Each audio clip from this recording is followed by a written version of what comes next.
Last Seen is supported by ADT. ADT presents Surveillance Service. Use your ADT app to monitor your cameras or video doorbell and check in on your home from virtually anywhere.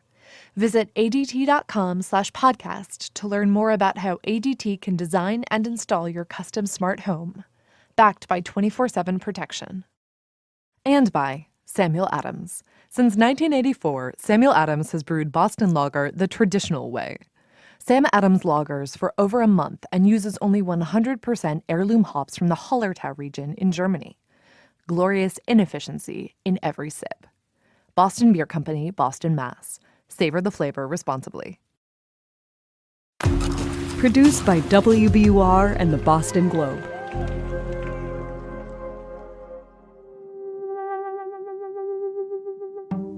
You know, if you could steal a few $1 million worth of art and just put it away, then if you get popped, you can, wheel and deal it at that point. I said, yeah, it looks like George, and I told Anthony right off, but the guy that I was married to could not have done that. If he did commit the robbery, and we don't know that for sure, right? He's in a tough position, right? He doesn't have access to the paintings or he'd be out of prison. And he said, my brother did it. My brother did it. He had that painting. And I believed him.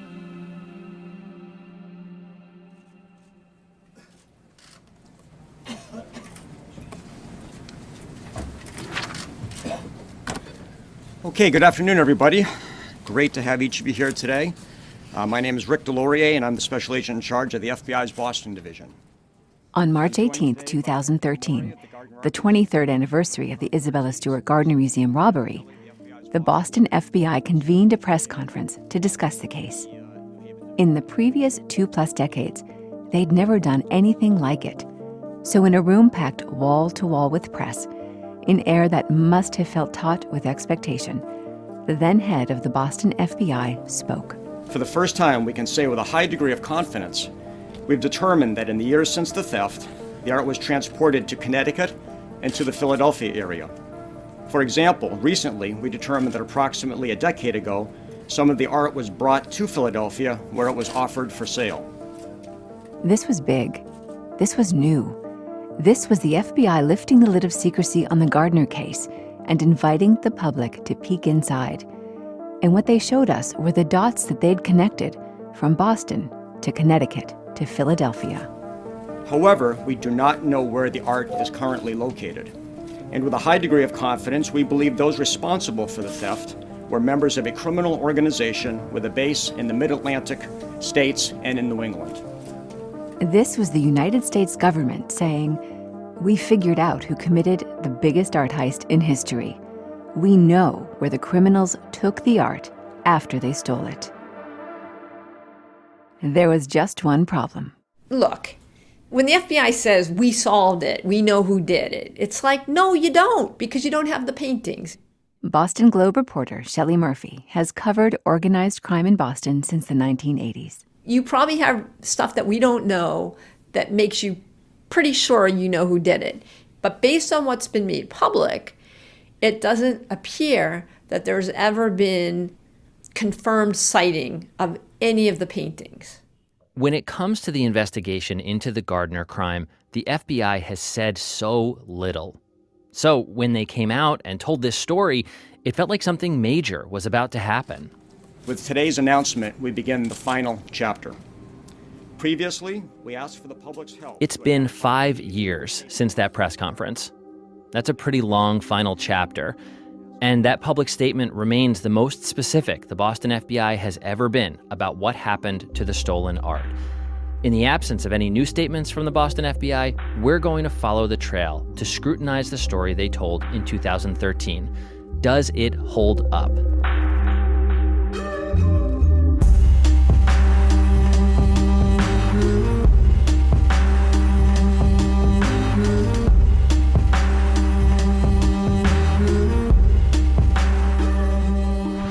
From WBUR in Boston and the Boston Globe, this is Last Seen. I'm Jack Rodolico. I'm Kelly Horan. This is Episode 5, The Bobbies.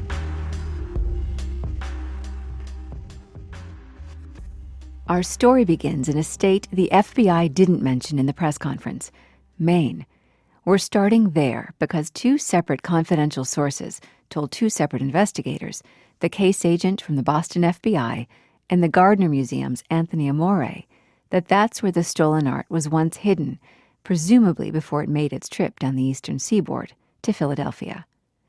The sources didn't just say Maine. They also gave an address, the former summer home of a serial bank robber, cocaine dealer, murderer, and longtime associate of the TRC Auto Electric Gang, a man named Bobby Guarente. I remember going. It was very, very cold. It was desolate. There's nothing around except snow. It looked like Fargo. Anthony Amore and the Boston FBI agent trekked up to the middle of Maine in February of 2010. Once at the long-abandoned house, they looked for the kind of hiding place both sources had described. They found it on the second floor. There was a small door, like half the size of a normal door. And you open it up, and it looks like a place you can keep pots and pans, relatively large. And I flashed my light in there, and you could see further in, there was a hiding spot, right? Definitely could have fit our art back there. So it checked out. But when the FBI agent crawled inside, he found nothing. So, no paintings, but there definitely was a hiding place. And that piqued their interest in Bobby Guarente as a suspect for having at least possessed the Gardner Museum's art. On their way out of town, Amore and the FBI agent stopped off at the home of Bobby Guarente's widow, Eileen. This small woman with short dark hair opens the door. She was smoking. Eileen Guarente said living with her late husband was a nightmare. And she told us this monster used to come home and beat her on the weekends. And I asked her, do you have any pictures of him? Because they're hard to come by. And she said, no, I threw them all away as soon as that son of a bitch died. They weren't planning on spending much time with Eileen Guarente, but something happened after Amore asked if she'd ever heard of the Gardner Museum. She said, no. And we're like, well, thank you, Eileen, blah, blah, blah. But I notice her hand shaking now. It starts to shake. And she starts crying. Like, seriously crying. Not a tear. She's crying like I have never experienced before. And she breaks down and says, I have heard of the museum. My Bobby had those paintings. Eileen Guarente claimed her Bobby had two of the Gardner paintings. When Amore asked what the paintings looked like, she described an image of a woman sitting down, seen in profile. In two of the paintings stolen from the Gardner, The Concert by Vermeer and A Lady and Gentleman in Black by Rembrandt, there is a woman sitting in profile.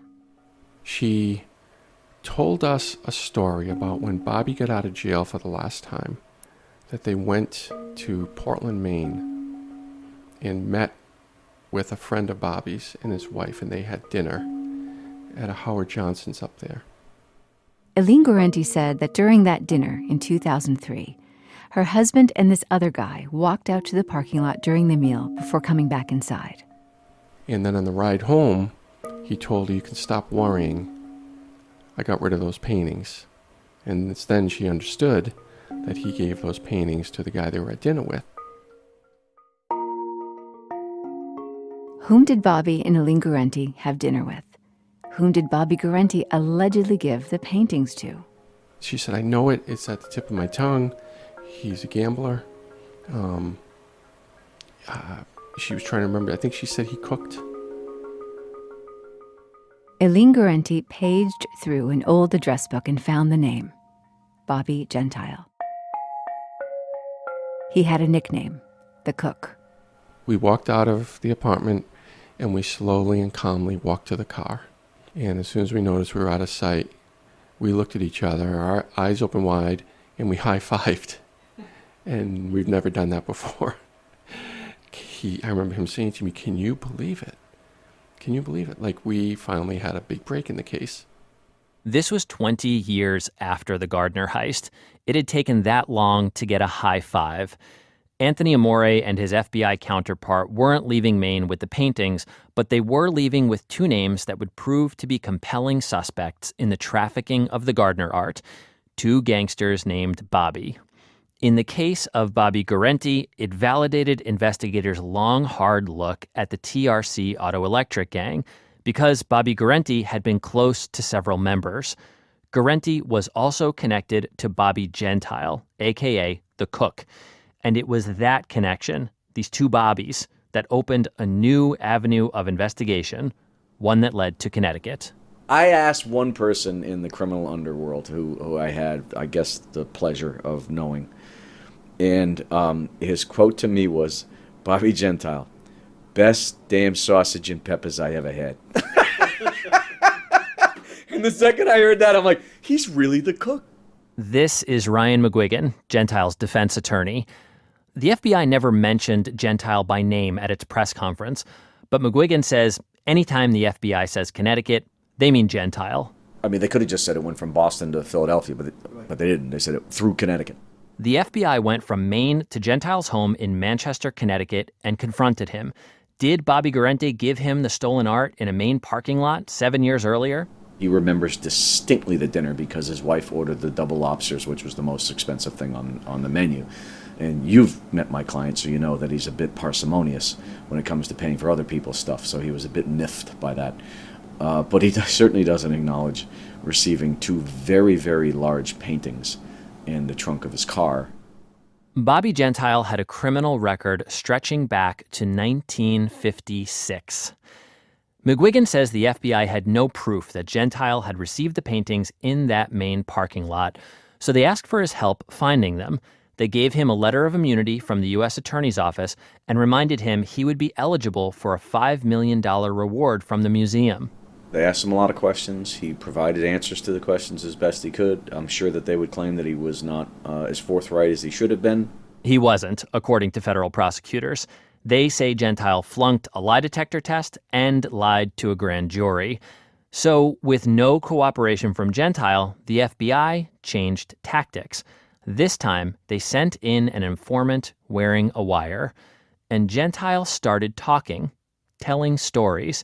He claimed the other Bobby Guarente, masterminded the heist. He hinted that he knew where the art was. This is all according to what prosecutors would later say in court. Our colleague from the Boston Globe, Steve Kurkjian, says these secret recordings must have had FBI agents on the edge of their seats. Then, one day in 2012... The informant sees a handful of Percocets on the table, and he reaches over and says, "Can I take these?" And Gentile says, "Yeah, they're no good. My back that doesn't relieve my back pain." But that's a crime. The FBI swooped in and arrested him for distributing his prescription medication, hoping the prospect of jail time would get him to talk. What they're doing is upping the ante, making it more crucial that he cooperate in their investigation. When did you have the paintings? How did you get them? And where are they now? What did you do with them? If he doesn't cooperate, then he's going to have to face these criminal charges. Teams of law enforcement agents have swarmed the home of a reputed mobster.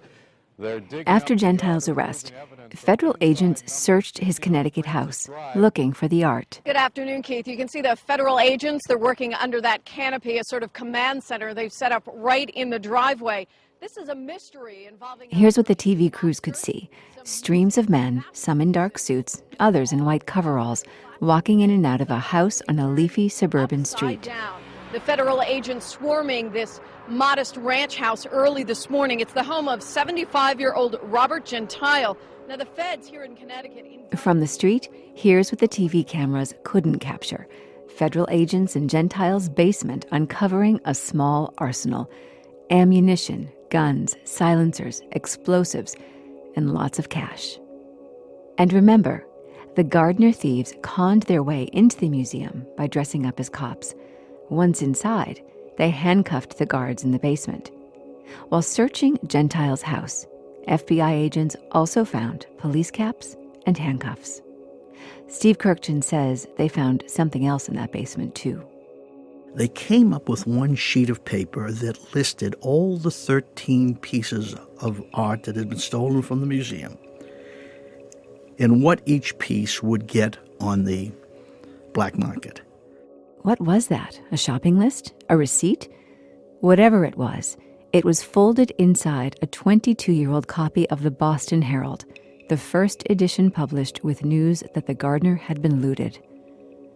That piece of paper convinced investigators they needed to keep looking. Because their search warrant didn't extend to the shed out back, they got another one. Former Assistant U.S. Attorney Brian Kelly was there during the search. And the FBI was looking around and they found a secret compartment beneath the shed. And everyone got real quiet, like, uh-oh, this is where they may be buried. And they had to move a big piece of equipment which exposed the trap door, and they opened the trap door, and we're all looking, and it looks like they were pulling up a giant, container, one of those plastic containers. I don't know if it's Tupperware or what it's called. And we're like, here it is. And empty. Nothing. We thought we had something, and we got nothing. No paintings. But evidence that suggested that Gentile knew more about the stolen Gardner art than he was admitting. And the feds had a slew of new charges against him. Gentile was a felon distributing narcotics and hiding weapons in his home. And even though he's in jail and he's still refusing to give them any palpable assistance, they think they've found the right person. So now is a good time to remind you that this is what precipitated the FBI's press conference. Everything seemed to point to this one guy, 76-year-old mobster Bobby Gentile, who had recently undergone quadruple bypass surgery and was living a seemingly quiet life with his wife of 50 years. As the cameras clicked at that press conference in Boston, Gentile sat in jail, waiting to be sentenced on all these charges. For the FBI to stand at a podium and tell the world this story, they must have been confident they had their man.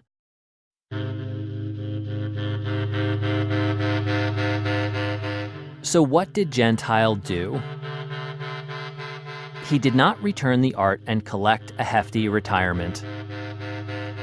He did not share information about the art in exchange for a get-out-of-jail-free card. He pled guilty. Sentenced to 2.5 years, he chose time over talking and walked out a free man.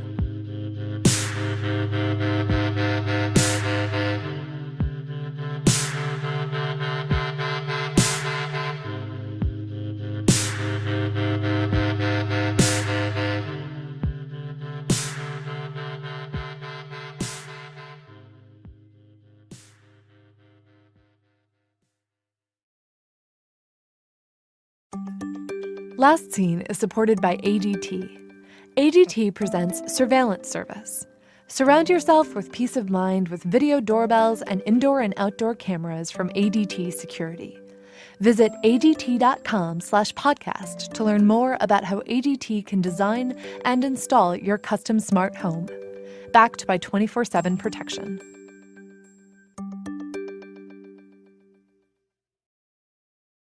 When Bobby Gentile was released from prison, one of the first people to go see him was Steve Kirkjian. So he does get out of jail in late 2013, and he is smokingly angry that he had fallen for the setup that the FBI had entrapped him in. It's a curse. I mean, it's like a dream. I can't believe this happened to me. It ruined my fucking life. My wife's home here for 2 years by herself with 2 broken arms, nobody to take care of her. Gentile told Steve that the FBI was pressuring the wrong guy. How could they squeeze me? I don't know nothing. You know what I mean? Never seen the payments, never did nothing with the pains. Never even talked about the pains. But Bobby Gentile himself had been caught on secret recordings talking about the pictures, as he used to call them. He remembered that meal in Maine with Bobby and Aline Guarenti. He bragged about being a made member of the Philadelphia mob. Gentile also told Steve that he had not only driven to Philadelphia, he'd done so with another mobster, who also happened to be named Bobby. Back and forth, they were booking. They go down and bring the money if you wanted. So I made a couple trips with them to help them drive back and forth. But it was no to Philadelphia? Yeah, there was no cocaine. It was all about collecting money from the bookmakers. Maybe Gentile tried to traffic the stolen art on one of those trips to Philly. In 2013, that appears to have been the FBI's best guess. If the Gardner art did surface in Philadelphia around 2003, some key people there would have known about it. How are you? Jack, nice to meet you. Sorry for all the delays. No problem, no problem. How you doing? I'm doing good. How are you? I can't complain. Good. This is the heart of South Philadelphia. That's where we are. Meet George Anastasia. He's covered organized crime in Philadelphia for 40 years. He gave me a tour of the Italian Market District, the fish on ice, the awnings, the fruit piled high. And there was one infamous attempted hit. This block, or I think the next block, but there's a guy who was sitting on a bench eating some raw clams on a half shell, and it was a drive-by shooting. This neighborhood was the mafia hotbed for generations, and Anastasia knew all the mob families. He finds it hard to believe those mobsters would have known how to sell any masterpieces, let alone Rembrandts. Just consider the time they got their hands on a Lamborghini. These guys kept it in a garage for a while. Then they got a tip the FBI was on to them. They tried to move the Lamborghini. They got an Avis rent-a-truck, but it didn't have lifts or a ramp, so they used two wooden planks to try to drive the Lamborghini onto the truck. It fell off the planks. They wrecked the car. I mean, if they can't deal with a Lamborghini, how are they going to deal with a Degas or Manet or a Rembrandt? I don't know. It's almost dangerous to think about what might have happened to this precious stuff. The Philadelphia Cosa Nostra has never been confused with a sophisticated group. It used to be joked that they couldn't go north of Broad Street. They would be lost. A little north of Broad Street, I met Barry Gross, a retired mob prosecutor. Gross's career in law enforcement started 7 years before the Gardner heist and ended 4 years after the art allegedly surfaced in Philadelphia. Here's the former head of the Boston FBI at that press conference again. Recently, we determined that approximately a decade ago, some of the art was brought to Philadelphia where it was offered for sale. So what does Gross think? Was the art in his city when the Boston FBI said it was? Interesting. I mean, they really think if they... Number one, I'm unaware. You know, I was in the U.S. Attorney's Office in the Organized Crime and Racketeering section from 1983, from February 1983 to the end of January 2007. So that's 24 years. I prosecuted dozens of MAID members, 4 mob bosses, capos, everything. I'm not aware. I'm unaware of this. Okay? Not a word. Never have heard any of this. Wait, not a word of what? Of anything about this stolen art. If anyone in the Philadelphia mob knew anything about the Gardner art, Barry Gross says he would have known about it too. Mobsters facing prosecution didn't hesitate to rat out other gangsters in order to knock years off their prison time. You know, your attorney can make an argument, well, he cooperated, he testified and helped convict, you know, on 2 murders, 6 extortions, and by the way, Judge, the Isabella Gardner Museum paintings. I mean, that's international news. So. And is that what leads you to believe that if there was even mentioning of these paintings here, that you feel like you would have heard about it? Yes. I feel I would have heard about it, or one of my colleagues, and we all worked very closely. While we were in Philadelphia, we also spoke with a former FBI agent and a former federal prosecutor, neither of whom believed the Boston FBI's premise about where the paintings ended up. So if the Bobbies had them, what'd they do with them?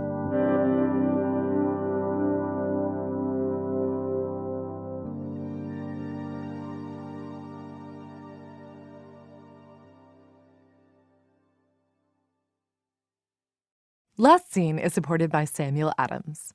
For 34 years, Samuel Adams has made their Boston lager inefficiently. The expensive imports? Industrial beers made as efficiently as possible. Many use cheap, bittering hops. A few use faster fermentation, whatever it takes to drive down costs. Sam Adams brews with 100% heirloom middle fruit hops and lagers their beer for over a month. Glorious inefficiency in every sip. Boston Beer Company, Boston, Mass. Savor the flavor responsibly.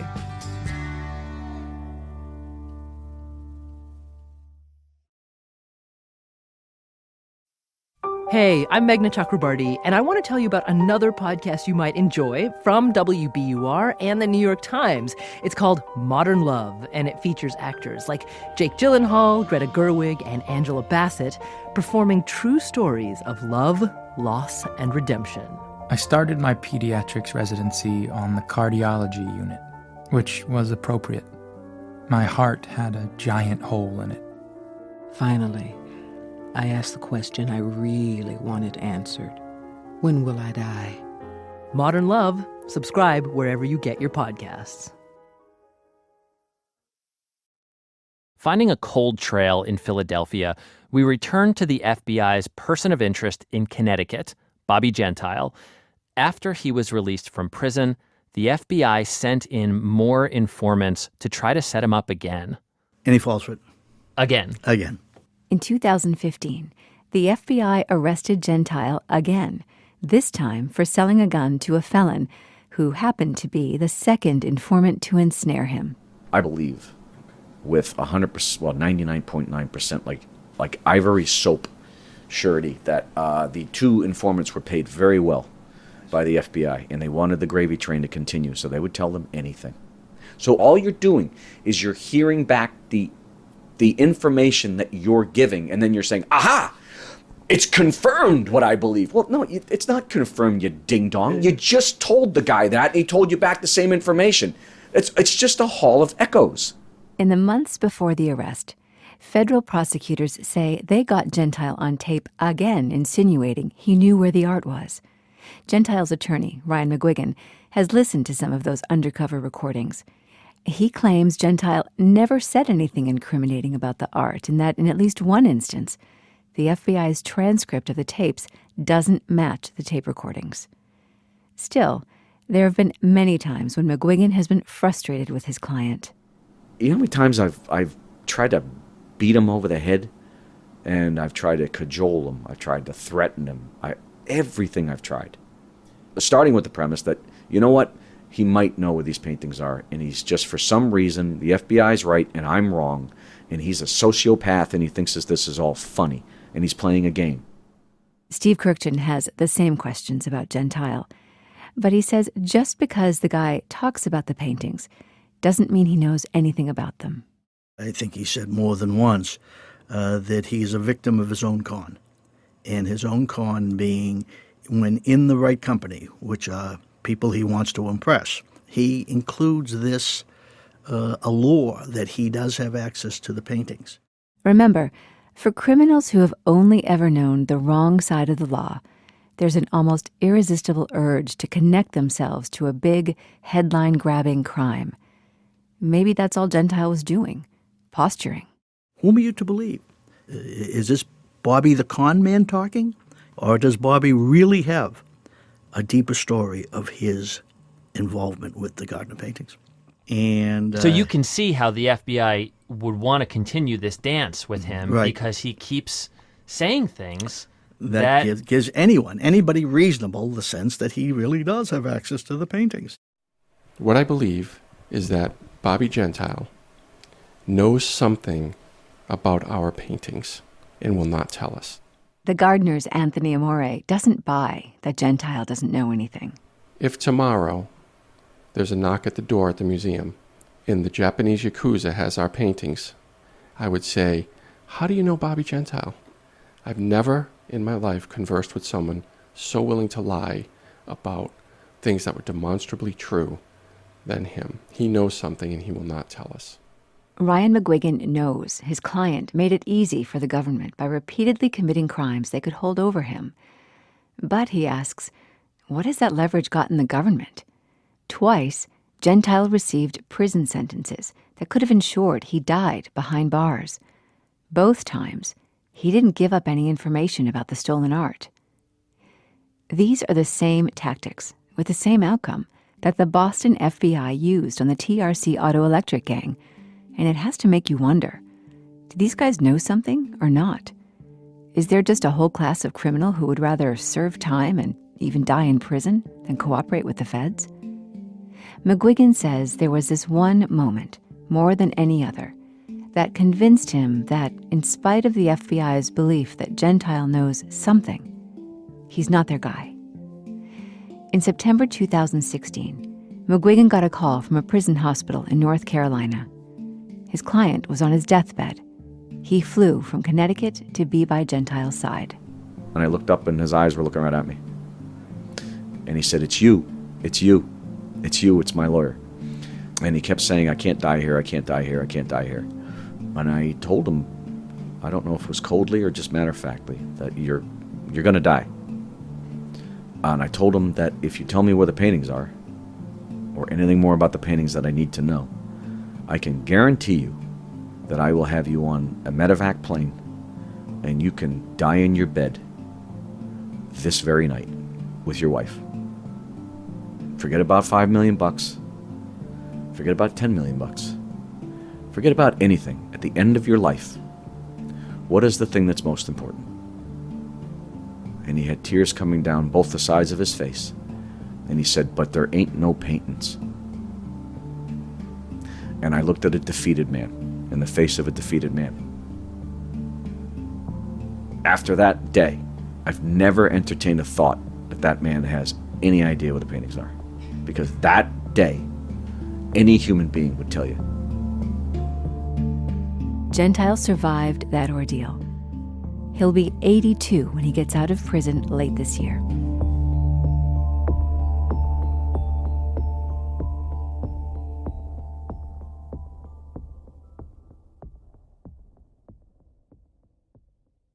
It's been 5 years since the Boston FBI opened, quote, the final chapter of their investigation into the Gardner heist. 5 years since the press conference when the lead authority on the case claimed the stolen art went from Boston to Connecticut to Philadelphia. That remains the only explanation the FBI has ever offered about what happened to upwards of $500 million worth of art. And it seems that what the FBI said doesn't hold up. The FBI has declined to talk to us, but we're left wondering, do they still think that story is true? What other leads are they following that don't involve an old and lying gangster in Connecticut? In a story featuring so many unreliable narrators, is the FBI one of them? So we continue to look for other plausible explanations about what might have happened to the art.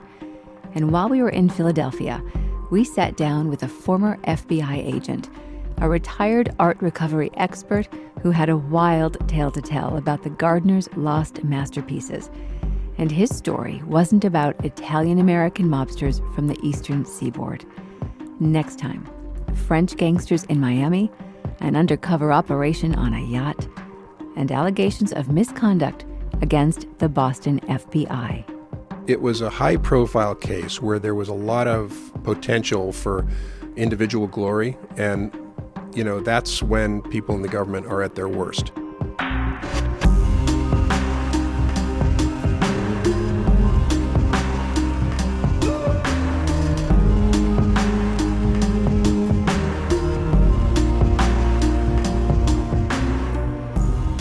To read Steve Kurkjian's essay about Bobby Guarenti and learn more about the growing cast of characters, go to our website, wbur.org/lastscene, and comb through the archives, see the evidence, and read 28 years of Gardner heist reporting at bostonglobe.com/lastscene. Last Scene is a production of WBUR and the Boston Globe.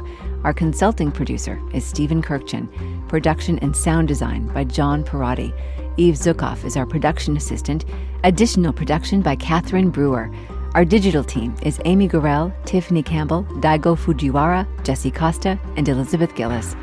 We had help from the Boston Globe's Shelley Murphy, Brendan McCarthy, and John Tlumaki. Digital help from Heather Cyrus, Jason Toohey, Devin Smith, and Ryan Huddle. Editing by Jessica Alpert and Ben Brock Johnson. Our executive producer is Iris Adler. I'm senior producer and reporter Kelly Horan. And I'm senior reporter Jack Rodolico. Special thanks to artist Sophie Cal, who first used the title Last Scene at the Gardner Museum in 1991 and who granted us permission to use it. If you have a tip, theory, or thought, call our tip line at 617-929-7999. That's 617-929-7999. Follow us on Twitter and Instagram at Last Scene Podcast, all one word.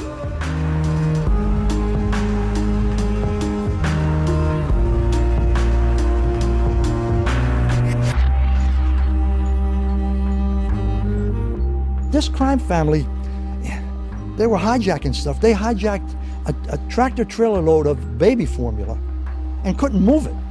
They ended up, this is honest to God truth, they ended up parking the trailer on a rest stop on the Jersey Turnpike because they couldn't move the stuff. So, you know, be careful what you steal, is what I'm saying. What the lesson of that is, you know, you got to have a buyer.